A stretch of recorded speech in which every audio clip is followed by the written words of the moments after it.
Document analysis. Providing analysis is one of the most important skills in AP US history.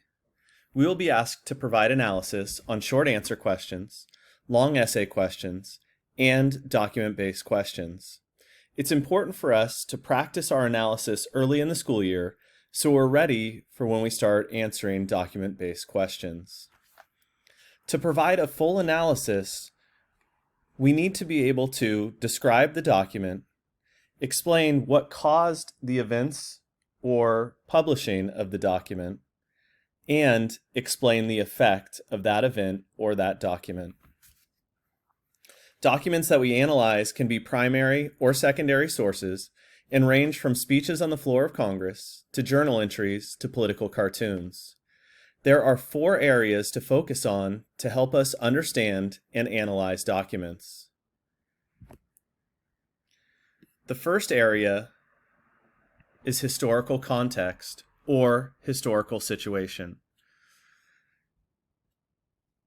To provide the historical context, you'd ask yourself, what are the immediate historical events that shaped or triggered this document? What is the environment of ideas, attitudes, and emotions behind the creation of the document? Our second area is audience. For whom was the document intended? What details in the document help you attribute the audience? Third is point of view. Who wrote or produced the document? Is there a reference to the author's point of view?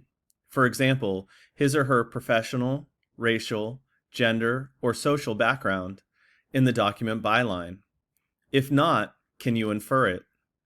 What details in the document reflect the author's point of view?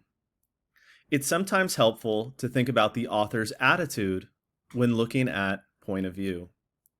Fourth is purpose. Why was the document created? What elements in the document help you determine its purpose?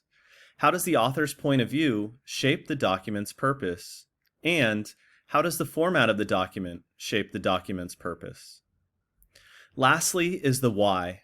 This helps us explain the effect, which in turn allows us to provide a full analysis of the document. When looking at the why, you should ask, how does the document impact, shape, reflect popular arguments on the subject? How does the document reflect continuity or change over time? What are the limitations of the document? By answering the why questions, you will be able to explain the full effect that this document had on U.S. history, and in doing so, provide a complete analysis to earn full credit.